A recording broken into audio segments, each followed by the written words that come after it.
Hi everyone, welcome back to my YouTube channel Krishna love classes. आज हम discuss करने जा रहे हैं very most important topic constitutional development in India, यानी भारत में संवैधानिक विकास। तो जो भारत के संविधान है उसका निर्माण कैसे हुआ, इसकी हिस्ट्री हम देखेंगे आज, इसका बैकग्राउंड। तो चलिए स्टार्ट करते हैं। तो देखिए, किसी भी देश के संविधान के भवन का निर्माण सदैव उसकी अतीत की नींव पर किया जाता है। मतलब ये कि अतीत में क्या ऐसा बीता, क्या चीज़ें हुई थी जिन्हें एक तरह से अरेंज करने के लिए, ठीक करने के लिए कोई किसी चीज़ का निर्माण किया जाता है। कुछ तो विवाद उत्पन्न होते हैं जिन्हें दूर करने के लिए कोई कानून बनाया जाता है। और संविधान का निर्माण किया ही इसलिए जाता है कि किसी देश का शासन अच्छे से चलाया जा सके, उसके लिए संवैधानिक विधि का निर्माण किया जाता है। ठीक। और किसी भी संविधान को समझने के लिए देखिए उसकी पृष्ठभूमि तथा उसके इतिहास को जानना जरूरी है कि इतिहास में क्या क्या चीज़ें घटित हुई जब इस संविधान का निर्माण किया गया था। तो भारत में संविधान के विकास को एक लंबी विकास यात्रा तय करनी पड़ी है। मतलब साल 2 साल का ही नहीं है, काफ़ी टाइम लगा है। ठीक है। तो भारत में अंग्रेज 31 दिसंबर 1600 ईस्वी में ईस्ट इंडिया कंपनी के रूप में व्यापार करने आए। ठीक है। और महारानी एलिजाबेथ प्रथम के चार्टर द्वारा उन्हें भारत में व्यापार करने का अधिकार भी प्रदान किए गए। और उसके बाद उन लोगों ने यहाँ पर व्यापार करना शुरू कर दिया। और फिर उसके बाद जो ये एक्ट था, चार्टर एक्ट, इस अधिनियम की विशेषताएं क्या थी? तो पहले तो कंपनी का शासन 1773 से 1857 तक रहा। तो 1773 का रेगुलेटिंग एक्ट जो कि विनियम अधीन था, इस अधिनियम का अत्यधिक संवैधानिक महत्व है क्योंकि सबसे पहले भारत में ईस्ट इंडिया कंपनी के कार्यों को नियमित तथा नियंत्रित करने की दिशा में ब्रिटिश सरकार का एक पहला ये कदम था। ठीक है। जो ईस्ट इंडिया कंपनी थी उसके कार्यों को कंट्रोल करने के लिए और नियमित करने के लिए, और इसके द्वारा पहली बार कंपनी के प्रशासनिक और राजनीतिक कार्यों को भी मान्यता मिली। ठीक है। और इसके द्वारा भारत में केंद्र प्रशासन की भी नींव रखी गई।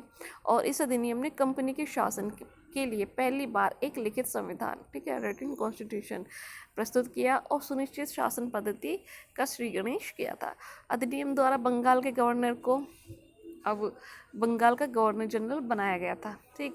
और जो लॉर्ड वारेन हेस्टिंग्स था वो बंगाल के प्रथम गवर्नर जनरल बने। ठीक। और बम्बई और मद्रास के गवर्नरों के बंगाल के गवर्नर जनरल के अधीन कर दिया गया। जो मुंबई और मद्रास के थे, पहले मुंबई को मुंबई बोला जाता था, उनके जो गवर्नर थे उन्हें बंगाल के गवर्नर के अधीन कर दिया गया। और गवर्नर जनरल की सहायता के लिए एक 4 सदस्यीय कार्यकारी परिषद का भी गठन किया गया। और 1774 में फोर्ट विलियम कलकत्ता में एपेक्स न्यायालय के रूप में उच्चतम न्यायालय की स्थापना की गई। ये वेरी मोस्ट इम्पोर्टेंट है, क्वेश्चन यहीं से पूछा जाता है कि जो एपेक्स कोर्ट के रूप में जो उच्चतम न्यायालय है, इसकी स्थापना कब की गई थी? तो 1774 में कलकत्ता में, जिसे पहले फोर्ट विलियम कहते थे। बोर्ड ऑफ डायरेक्टर्स का गठन किया गया कब? और जिसके माध्यम से ब्रिटिश सरकार का कंपनी पर नियंत्रण सशक्त हो गया। तो बोर्ड ऑफ डायरेक्टर्स किस लिए? कंपनी पर नियंत्रण करने के लिए गठन किया गया।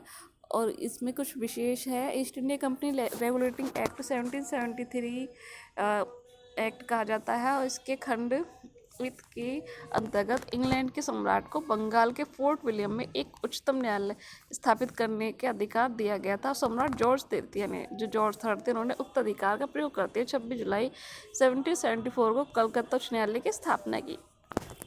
इसमें एक मुख्य न्यायाधीश और 3 न्यायाधीशों का प्रावधान था। सर एलिजाबेथ के प्रथम न्यायाधीश थे। उच्चतम न्यायालय के न्यायाधीशों का कार्यकाल था सम्राट की इच्छा पर निर्भर करता था और इन्हें किंग्स बेंच की शक्तियां भी प्राप्त थी। कलकत्ता के उच्चतम न्यायालय को बंदी प्रत्यक्षीकरण, उत्प्रेषण, परमादेश, त्रुटि विषय रिट जारी करने की शक्ति भी प्राप्त थी। मुख्य न्यायाधीश और न्यायाधीशों द्वारा अनुमोदित 3 नामों में से एक व्यक्ति को सपरिषद गवर्नर जनरल द्वारा शेरिफ पदनाम से नियुक्त किया जाता था, और जिसका मुख्य कार्य न्यायालय के आदेशों के निष्पादन करना और न्यायालय द्वारा बाधित व्यक्ति को कारागार में बनाए रखना आदि था।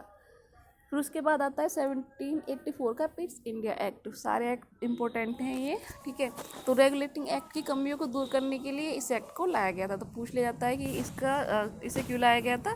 रेगुलेटिंग एक्ट की कमियों को दूर करने के लिए। अधिनियम का नाम तत्कालीन ब्रिटिश प्रधानमंत्री पिट्स दी यंगर के नाम पर पड़ा था, पिट्स इंडिया एक्ट। इसने कंपनी के राजनीतिक तथा वाणिज्यिक कार्यों को पृथक पृथक कर दिया। इसके तहत भारत से संबंधित मामलों को ब्रिटिश सरकार के प्रत्यक्ष नियंत्रण में लाया गया, ठीक है। जो भारत से संबंधित मामले थे उन्हें डायरेक्ट किसके नियंत्रण में लाया गया, ब्रिटिश गवर्नमेंट के। कंपनी के राजनीतिक मामलों के संचालन के लिए बोर्ड ऑफ कंट्रोल यानी नियंत्रक मंडल की स्थापना की गई। इसी एक्ट में भारत में कंपनी के अधीन क्षेत्र पहली बार ब्रिटिश आधिपत्य का क्षेत्र कहा गया, ठीक। पवित्र खंड नीति एक पायस क्लॉजेस थी 1813 के चार्टर एक्ट के अंतर्गत। शायद आपने इससे पहले इसके बारे में नहीं सुना हो। तो इंग्लिश मशीनरी को भारत में कार्य करने की अनुमति ब्रिटिश सरकार के पवित्र खंड यानी पायस क्लॉज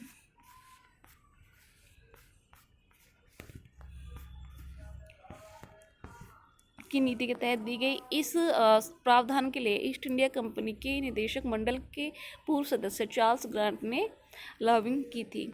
और उसके बाद आता है 1833 का charter act, very most important. तो ब्रिटिश भारत के केंद्रीकरण की दिशा में यह अधिनियम निर्णायक कदम था और इसकी मुख्य विशेषताएं निम्न है। कौन कौन सी है। इसके तहत बंगाल के गवर्नर जनरल को भारत का गवर्नर जनरल बनाया गया, ठीक है। जो बंगाल का था पूरे भारत का हो गया 1833 के चार्टर एक्ट के द्वारा, ठीक है। और उसे समूचे देश के प्रशासन का कार्यभार सौंपा गया। कौन थे फिर जो पूरे भारत के बने थे बंगाल के गवर्नर जनरल से, तो ये थे लॉर्ड विलियम बेंटिक, जो कि भारत के प्रथम गवर्नर जनरल बनाए गए।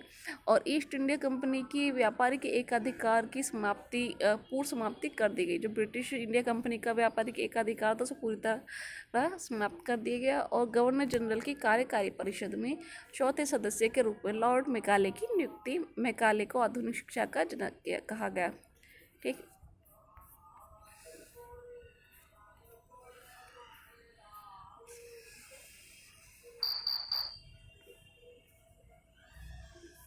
सॉरी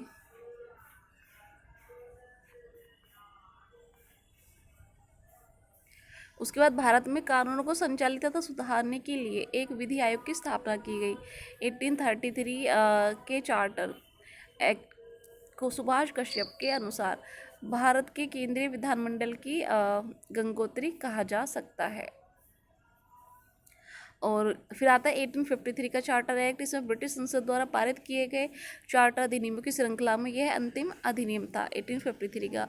और संपूर्ण भारत के लिए एक विधानमंडल स्थापना की इसमें बात कही गई है। गवर्नर जनरल के परिषद के विधायी एवं प्रशासनिक कार्यों को अलग कर दिया गया। इसमें सिविल सेवकों की भर्ती एवं चयन हेतु किया गया खुली प्रतियोगी परीक्षा व्यवस्था का शुभारंभ इस प्रकार विशिष्ट मामले शुभारंभ किया गया। और इस प्रकार विशिष्ट सिविल सेवा भारतीय नागरिकों के लिए भी खोल दी गई 1853 के एक्ट के तहत। इसने प्रथम बार भारतीय केंद्रीय विधान परिषद में स्थानीय प्रतिनिधित्व प्रारंभ किया। लॉर्ड डलहौजी ने प्रसन्न होकर कुमार टैगोर को गवर्नर जनरल परिषद का सचिव नियुक्त किया गया। और विधान परिषद की पहली बैठक 20 मई 1854 को हुई। फिर आता है ताज का शासन 1858 से 1947 तक। तो 1858 का भारत शासन अधिनियम गवर्नमेंट ऑफ इंडिया एक्ट 1858, इस महत्वपूर्ण कानून का निर्माण 1857 के तहत किया गया।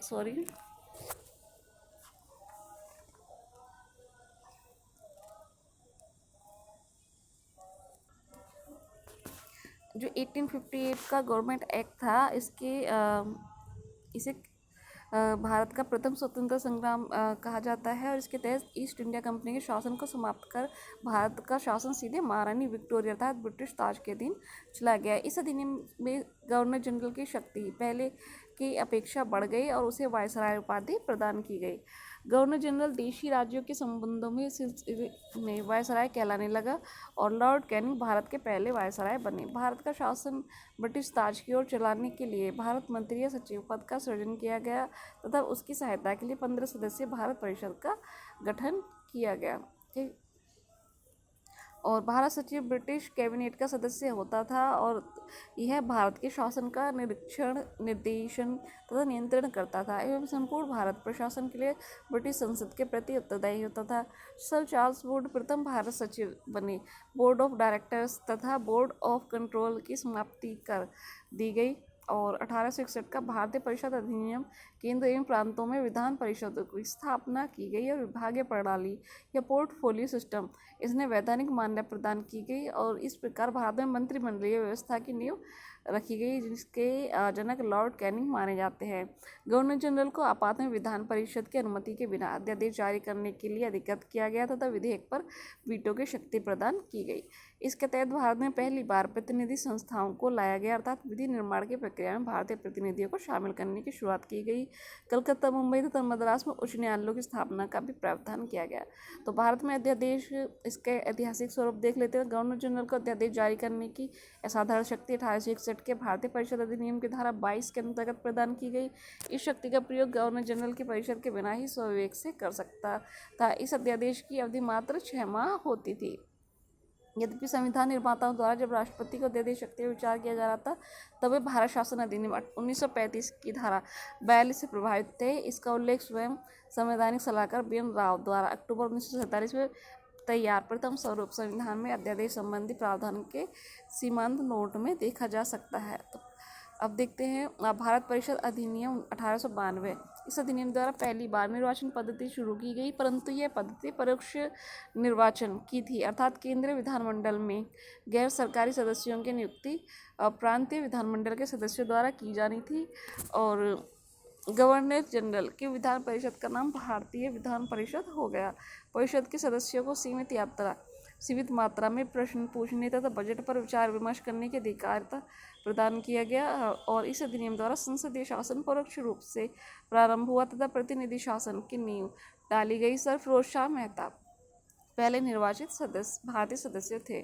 भारतीय परिषद अधिनियम 1892 की धारा के अंतर्गत कुछ शर्तों के अधीन वार्षिक वित्तीय विवरण पर बहस करने और प्रश्न पूछने का अधिकार दिया गया था, किंतु बजट एक मद पर नहीं परंतु समग्र रूप से विचार हो सकता था। भारतीय विधान परिषद में पहला प्रश्न फरवरी 1893 को पूछा गया था और ज्ञात रहे कि भारत में वार्षिक वित्तीय विवरण तैयार करने और विधायिका के सामने प्रस्तुत करने की पद्धति 1860 में जेम्स विल्सन द्वारा प्रारंभ की गई थी। किसके द्वारा? जेम्स विल्सन द्वारा।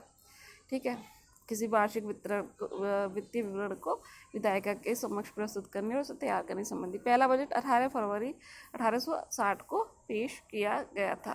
ठीक, तो आज के लिए इतना ही, बाकी हम देखेंगे नेक्स्ट वीडियो में। तब तक के लिए धन्यवाद।